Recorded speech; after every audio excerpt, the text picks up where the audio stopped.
I made a video earlier for our private general athlete group, and I thought that it would be a really good idea to share it here as well. So I just wanted to make this intro and let you guys know if you had any questions, just to reach out or comment below.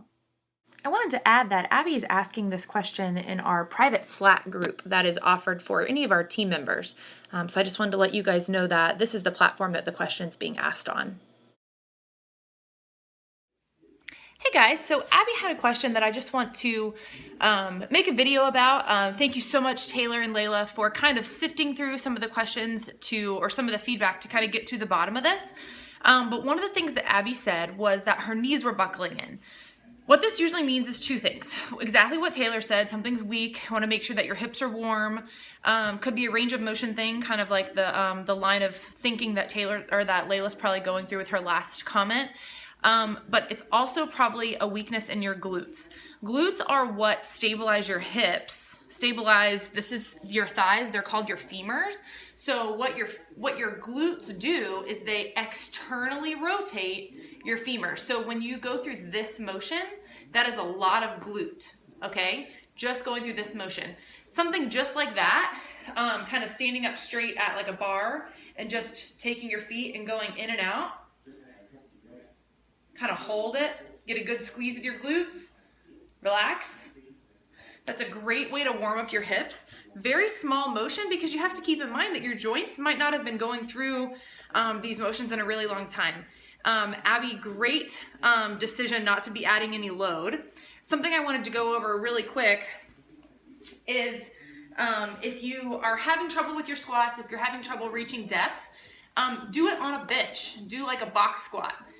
So bear with me in my living room, but your feet are going to be a little bit wider than your hips, maybe even a little bit wider than your shoulders. This is all going to be personal dependent, but turn your toes out just slightly.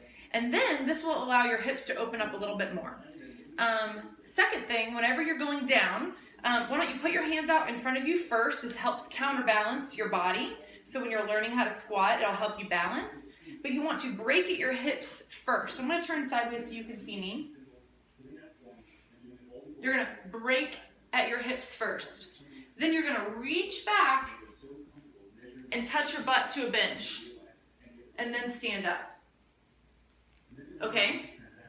While you're doing this, you're going to drive your knees outward. That is going to activate your glutes. So hands are forward, sitting back, and you're driving your knees outward. Okay? Because what tends to happen is as you're sitting down, your knees are going to want to cave in this way. You're going to feel a lot of pinching. That's going to cause some tightness in your hips. You might be limited to how deep you can go. So as you become more flexible, that might be something that you're limited with. But that's a couple things. Another thing is that if you have any exercise bands, you can either loop it in half so it becomes smaller. Wish I had one on me. I might upload a different video for you. You can put it around your knees and have some tension, and then literally sit down and externally rotate your femur, externally rotate, and you'll feel it in your hips. So you'll really just kind of turn on your glutes. You can make that as part of your next warm-up set too.